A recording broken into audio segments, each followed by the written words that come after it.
Je suis Thomas Smol, je suis médecin en génétique moléculaire, donc c'est pas moi que vous voyez en consultation. Par contre, souvent, vous pouvez voir ma signature, que vous connaissez mieux que moi, en bas des comptes rendus. Donc je travaille dans les laboratoires. Et moi, je suis de l'autre côté, pas le côté clinique, je suis le côté analyse de l'ADN. Et c'est à ce titre que j'ai identifié, alors je pense que c'est à partir de 2016, j'ai fait plusieurs diagnostics de syndrome Maître-Zell sur le plan moléculaire qu'on a pu caractériser avec Jamal. Et c'est un petit peu comme ça que j'ai pu commencer à travailler sur le syndrome et présenter mes premiers travaux. Alors pour ceux qui étaient présents, c'était à Nantes. C'est la première communication orale que j'ai eue d'ailleurs en congrès, c'était finalement avec votre concours. Alors on va plonger, on quitte un peu le monde de la clinique et on va arriver sur un monde qui est un peu plus obscur. Alors je vais essayer d'être le plus pédagogique possible parce que je sais que c'est quelque chose qui est très compliqué, qui parfois est sujet à confusion. Alors ce qui est bien, c'est que, entre guillemets, il y a eu le Covid et depuis le Covid, on est tous devenus des spécialistes de l'ADN et de l'ARN. Et surtout au niveau de la pédagogie et de ce qui est disponible en ligne, on a maintenant beaucoup de choses qui sont claires et je pense que vous avez entendu beaucoup parler d'ARN et d'ADN. Alors, pour qu'on soit tous au clair de ce que l'on parle, parce que finalement, c'est des notions qui sont très mélangées et c'est des notions qu'on confond très souvent.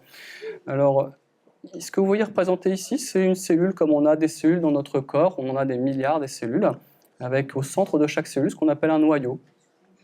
Et dans ce noyau, vous avez le mode d'emploi de la cellule comme le mode d'emploi d'une maison. Et ce mode d'emploi, il est porté, c'est un énorme manuel qui s'appelle l'ADN. C'est un manuel qu'il faut imaginer, c'est un manuel de 3 milliards de caractères. Alors pour les gros lecteurs, c'est 1800 bouquins de poche.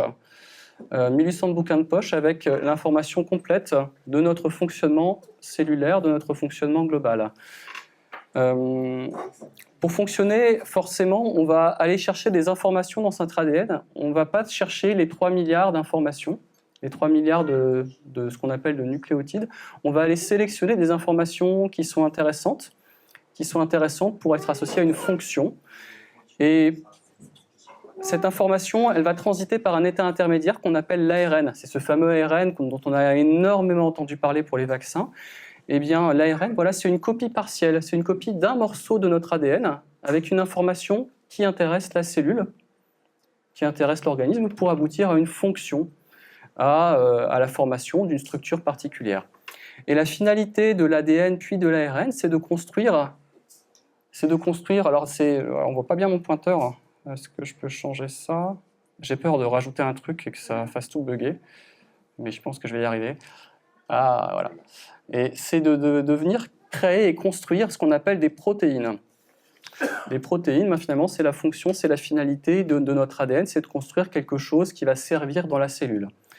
Donc on va revenir plus tard, mais quand on parle de Maître-Zell, il y a l'ADN Maître-Zell, il y a l'ARN Maître-Zell et il y a la protéine Maître-Zell.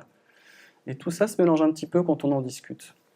Alors, Maître-Zell, où est-ce qu'il est localisé? Alors ça, c'est peut-être quelque chose que vous connaissez. C'est une représentation générale de notre ADN. Notre ADN, on peut la représenter en bobine, en énorme bobine de laine qui est complètement mélangée, bloquée sur elle-même.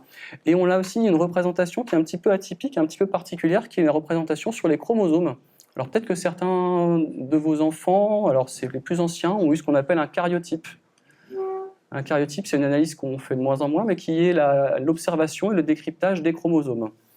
Alors si on s'intéresse aux chromosomes, alors Maître-Zell, il est sur un chromosome qui s'appelle le chromosome 12. Alors on ne va pas jouer à où est Charlie, hein. Je vous montre tout de suite où est Maître-Zell. Alors il est sur une région très particulière du chromosome 12, et vous voyez les coordonnées qui sont présentes ici. Alors vous voyez les chromosomes, on en a 2. On a 2 chromosomes pour chaque paire de chromosomes, ça veut dire qu'il va y avoir, alors chaque chromosome étant apporté par un parent, il y a un gène Maître-Zell par chromosome, ça veut dire qu'il va y avoir un gène Maître-Zell qui est apporté par le premier parent et un gène Maître-Zell apporté par le second parent. Donc on a tous 2 copies de Maître-Zell, un transmis par chaque parent. Alors Maître-Zell, on appelle ça une pathologie ou une maladie qui s'appelle autosomale dominante. Je pense que c'est un mot que vous avez déjà vu, vous avez peut-être déjà entendu. Alors autosomale dominante, alors autosomale, ça veut dire quoi? Ça veut dire que ça atteint un des chromosomes numérotés de 1 à 22. Donc, le chromosome de maître-L, c'est le chromosome numéro 12, donc ça rentre dans cette définition. Pathologie sur un autosome, à la différence des chromosomes sexuels XY, qu'on appelle les gonosomes. Et on appelle ça pas de maladie, un syndrome dominant. Pourquoi ? Parce qu'il est nécessaire, il suffit de n'avoir qu'une altération, qu'une atteinte d'une des deux copies pour avoir le développement du syndrome maître-L. C'est-à-dire qu'on a l'atteinte d'un gène sur les deux suffit pour le syndrome maître-L. Donc c'est ce qu'on appelle une pathologie autosomale dominante. Donc le deuxième, en fait, n'a pas une compensation suffisante pour réparer, compenser l'autre qui est altéré. Alors je vous disais, on parle de gènes, on parle d'ADN. Donc là, c'est une représentation un petit peu linéaire que vous pouvez regarder. Alors si vous tapez maître-L, vous allez tomber sur des articles et vous pouvez voir cette représentation un petit peu très très grande de l'ADN. D'un état transitoire, l'ARN, on est venu copier uniquement les morceaux qui nous intéressaient de maître-L. Donc on n'a pas tout copié de maître-L, on est venu copier les morceaux qui vont servir à la fonction. Donc on a sélectionné certains morceaux de maître-L. On n'a pas tout pris pour créer de l'ARN. Et la finalité, c'est de créer ce qu'on appelle la protéine maître-L. Alors ce qui est très malin au niveau scientifique, c'est que les trois portent le même nom. L'ARN maître-L, l'ADN maître-L et la protéine maître-L. Ça peut donner beaucoup de confusion et je pense aussi beaucoup de confusion quand vous lisez des articles ou quand vous vous renseignez parce que tout se mélange un petit peu. Alors cette protéine maître-L, vous voyez là je la représente de la manière d'un très très grand ruban. C'est cette représentation qui est souvent utilisée dans les publications scientifiques. Et ce qu'on regarde, c'est qu'elle a des petits blocs de couleurs un peu différentes. Donc dans la protéine, on va revenir après, en fait, tout ne sert pas à la même chose. On va imaginer, c'est une protéine, c'est comme une voiture, donc on a certains morceaux de la protéine qui vont plutôt être intéressants pour les roues, l'autre pour la partie de la direction, l'autre pour le moteur, etc. Ce très grand ruban, chaque fragment, chaque morceau va avoir une fonction particulière. Alors bien sûr, ce n'est pas la réalité. La protéine maître-L, elle ne ressemble pas à ça. Alors dans la réalité, ça va ressembler plutôt à cette espèce de toile d'araignée. Alors ça, c'est dans la cellule maître-L, ça va ressembler à ça. Ça ressemble un petit peu à un assemblage de rubans, un assemblage de boucles. Alors de temps en temps, ça fait penser. Alors en tout cas, quand j'ai montré la diapositive de mes filles, elles m'ont dit on dirait les rubans dans la GRS. Voilà, alors c'est bientôt les Jeux Olympiques. Alors souvent, vous avez ces petits rubans qui s'enroulent. Une protéine, dans la réalité, ça va plutôt ressembler à ça. Ces rubans qui sont un petit peu entrelacés. Et cette visualisation très très caricaturale, elle n'existe pas, c'est juste nous pour comprendre et se représenter. Alors c'est ce que je vous disais, cette protéine, la protéine maître-L, elle est composée de domaines qui n'ont pas tous la même fonction. Des régions qui vont être associées à des fonctions spécifiques, à des interactions spécifiques. Et maître-L, ce qui est très très important à comprendre, on va le voir juste après, c'est que c'est une protéine d'interaction, une protéine d'échafaudage. C'est, pour caricaturer, c'est une pièce de Lego.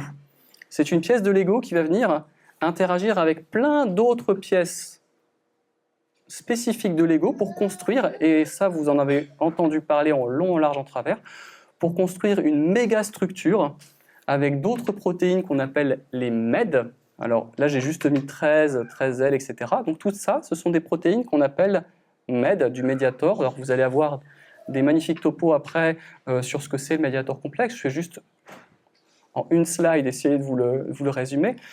Ce médiator complexe, c'est un énorme complexe d'assemblage, et maître-L en lui-même, il va surtout servir d'assemblage, de protéines d'assemblage dans le médiator complexe. Et au sein du médiator complexe, lui, il est dans ce qu'on appelle un module un petit peu accessoire sur le côté, qu'on appelle le module kinase. C'est un module qui vient se fixer sur le médiator complexe et qui s'enlève. Il n'est pas tout le temps présent. Donc, le médiator complexe, cette énorme structure bleue, verte, jaune, et vous avez une interaction transitoire avec ce fameux complexe où est présent maître-L. Il vient un petit peu chapeauter, se mettre, chapeauter, s'enlever, etc. Alors, si on parle de maître-L, on parle aussi d'une autre protéine qui s'appelle MED13. Alors, MED13, c'est le cousin germain de maître-L. Ils viennent de la même famille, mais ils ont évolué un petit peu différemment. Ils se ressemblent très fortement. ils vont avoir le même rôle dans le médiateur complexe. Ils sont ce qu'on appelle scientifiquement des paralogues. Donc ils ont un rôle qui est très très proche, mais ils se sont un petit peu répartis les cellules du corps. C'est-à-dire que MED13L va être un petit peu plus dans des cellules de neurones, des cellules de cœur. MED13, lui, va se retrouver dans d'autres, ce qu'on appelle d'autres tissus. Et on sait qu'ils ont une répartition qui est un petit peu différente, et ils ne vont pas forcément se compenser, mais ils vont être spécifiques d'un tissu. Et si MED13L est présent, MED13, lui, ne sera pas présent, etc. Alors ce complexe médiator, c'est très très difficile de résumer son rôle parce qu'il en a plein. Il en a plein, ce qui veut dire que MED13L, au sein du médiator complexe, il va avoir plein de rôles qu'on pourra détailler un petit peu après. Alors un de ces rôles, c'est de favoriser le passage, le médiator complexe, de l'ADN à l'ARN.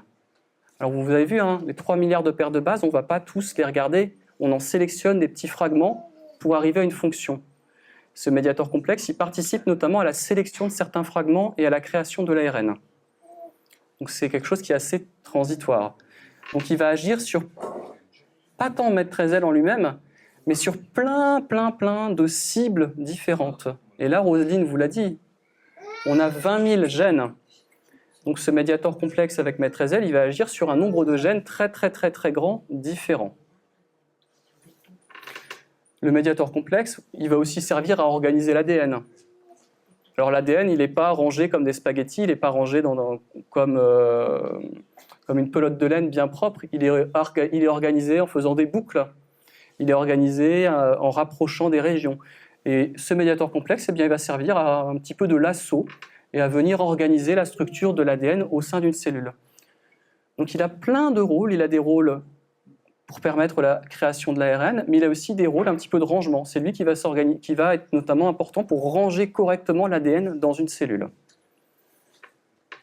Alors au sein du médiator complexe, MED13L, il sert à quoi ? MED13L, il va servir à se lier. Il sert à lier ce petit module, ce module en orange, au reste du complexe. Donc en fait, c'est une protéine pivot. C'est une protéine, alors on ne va pas décrypter ce schéma, mais qui vient faire la liaison entre le petit module qu'on a vu en orange et le reste du médiator complexe. Le reste du médiator complexe. Et on sait que dans une cellule normale, il est important que MED13L se dégrade, c'est-à-dire se détruise correctement. Et lorsqu'elle est correctement détruite, MED13L ou MED13, eh bien, ça permet le fonctionnement correct du médiator complexe. Donc c'est vraiment une protéine, on va dire, d'architecture et qui va jouer un rôle un petit peu on-off dans la cellule. Donc beaucoup de fonctions différentes qu'on découvre encore aujourd'hui et qu'on n'est pas encore sûr de bien comprendre. Alors qu'est-ce qui peut conduire à ce que MED13L ne fonctionne plus correctement ? Alors, c'est ce qu'on appelle finalement, de manière un peu grossière, des mutations. On a appelé ça pendant très longtemps des mutations, c'est le terme le plus simple pour les comprendre. Aujourd'hui, on utilise un peu le terme de variation. Alors comment est-ce qu'on arrive à un MED13L, un gène MED13L qui ne fonctionne pas bien ?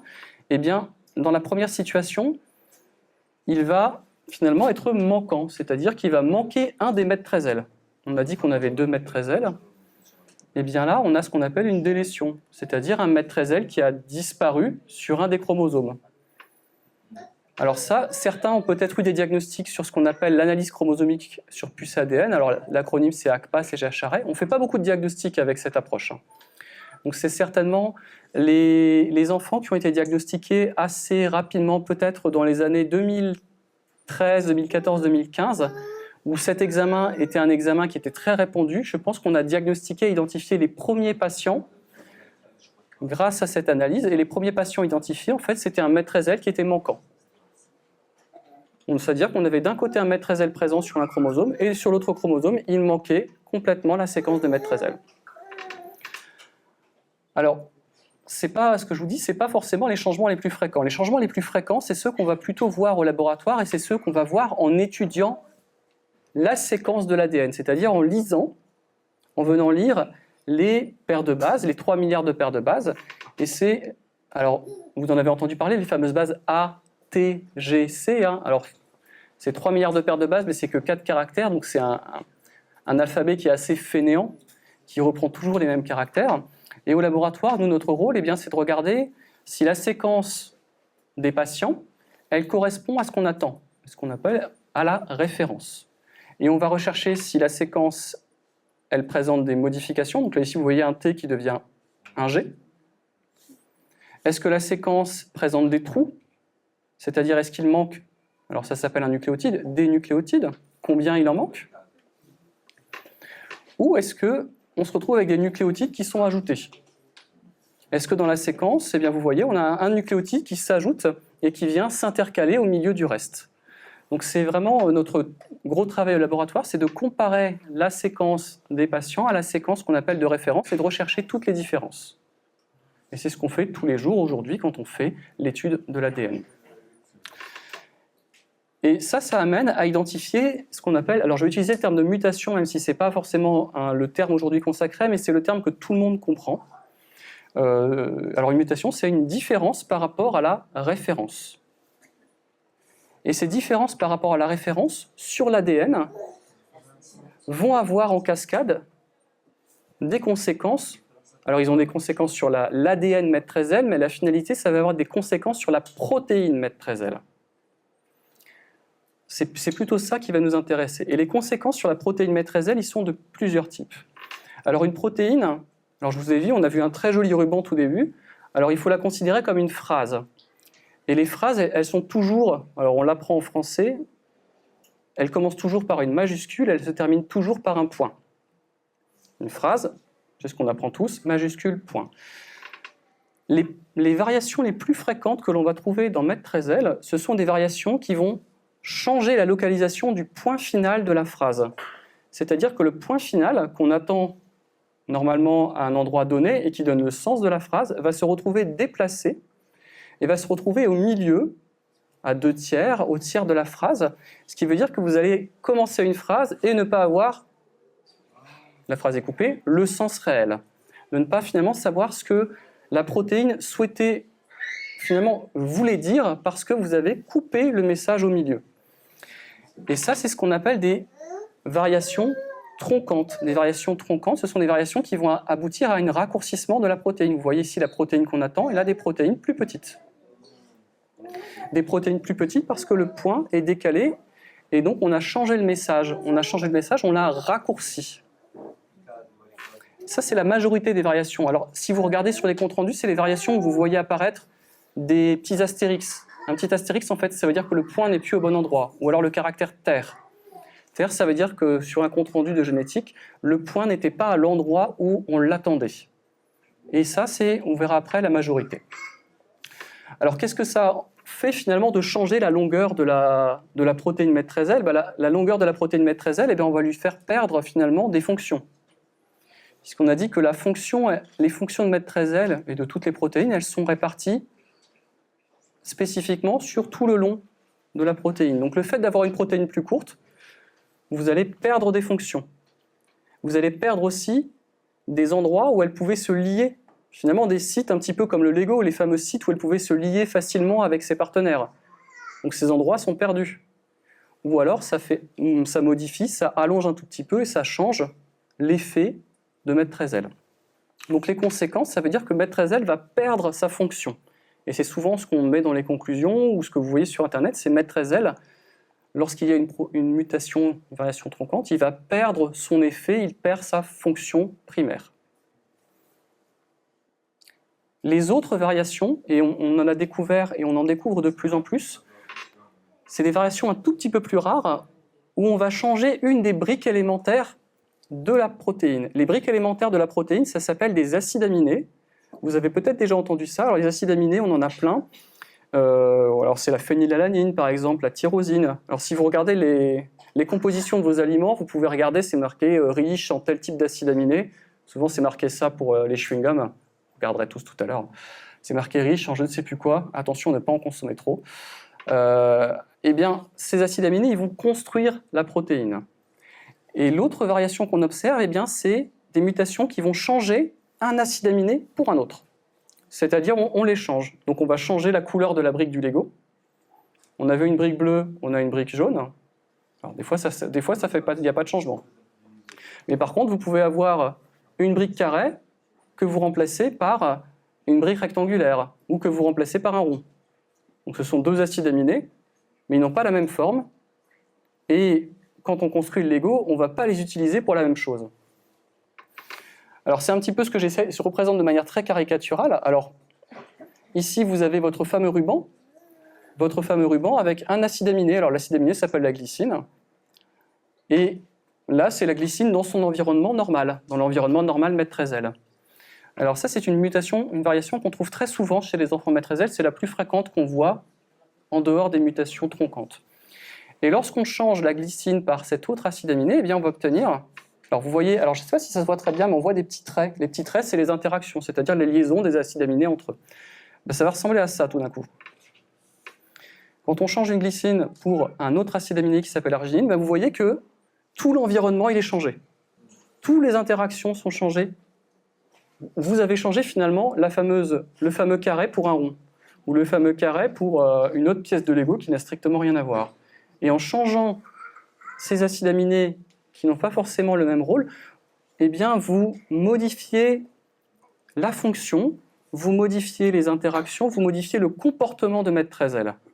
Donc maître-L, il peut être présent dans la taille qu'on l'attend, mais il n'a plus le même comportement. Et ça peut avoir des effets, quelques sens sur parfois des traits un petit peu spécifiques qu'on observe chez certains enfants. Alors ces variations, si on refait le point, et on les trouve partout sur maître-L. Alors on les trouve partout, la majorité c'est les variations troncantes, c'est celles qui sont oranges et qui sont rouges ici, et vous voyez qu'on les voit sur l'ensemble de toute la protéine, c'est-à-dire que c'est vraiment une protéine qui est très critique.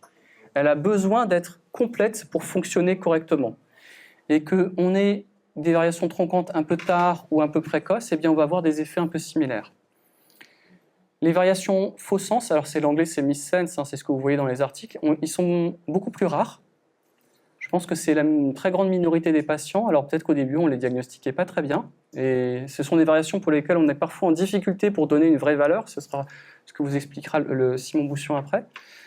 Et celles-ci, elles sont un peu plus regroupées. Elles sont regroupées à des endroits très particuliers de la protéine, et on suppose que si elles sont regroupées là, c'est parce que ça doit être un endroit qui doit être très critique pour la protéine et qu'elle ne tolère surtout pas de changer sa succession d'acides aminés à cet endroit.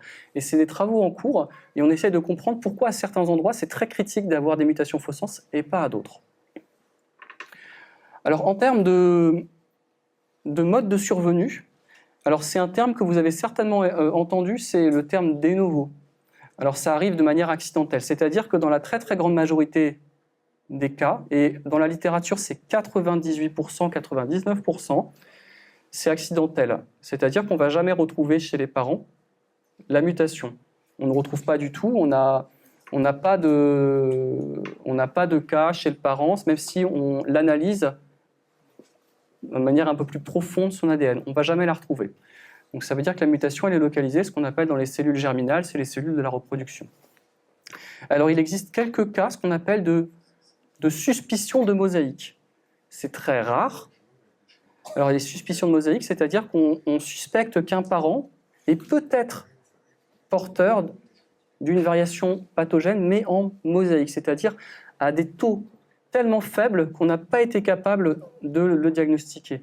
Et comment on le diagnostique ? Eh bien, on le diagnostique parce qu'on va avoir un deuxième enfant avec la même mutation.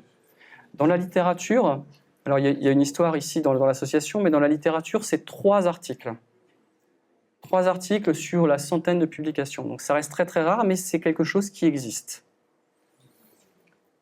Alors, qu'est-ce qu'on peut garder comme point fort pour maître-L ? Eh bien, maître-L, il ne faut pas l'imaginer comme maître-L tout seul. Il faut imaginer maître-L dans un environnement un peu plus global. Maître-L dans une structure très très grosse, et cette structure très grosse, elle porte le nom du médiator complexe. Ça n'a rien à voir avec le scandale du même nom. Du coup, ça complique les recherches sur Internet. Et les mutations qui vont entraîner des altérations de maître-L, eh bien, c'est des mutations qui vont changer sa fonction. Donc on va modifier le message, on va modifier la fonction, on va modifier le comportement de maître-L dans le médiator complexe. Et en changeant le comportement de maître-L dans le médiator complexe, on va venir changer, alors c'est un peu compliqué, mais l'expression, la création d'ARN spécifiques de plein de cibles différentes, d'un nombre de cibles différentes, et c'est le changement dans ces cibles qui va entraîner tous les signes cliniques qu'on observe chez les enfants, chez les jeunes adultes. Et après, c'est une pathologie qui est dite autosomale dominante, donc la majorité des variations, elles sont accidentelles, c'est ce qu'on continue à voir, c'est-à-dire qu'on ne les retrouve pas chez les parents, même en allant très très loin au niveau des analyses. Alors, il y a le docteur Simon Boussion qui va venir, on va commencer à avoir des topos un petit peu plus recherche maintenant. Et vous allez voir qu'on a deux axes de recherche différents. Un premier axe de recherche qui est basé plutôt sur le diagnostic, c'est-à-dire essayer de comprendre qu'est-ce qui est associé à une mutation dite pathogène avec un effet, avec ce qui n'est pas associé, parce qu'on est tous porteurs de variations, et un axe plutôt de recherche, c'est-à-dire essayer de comprendre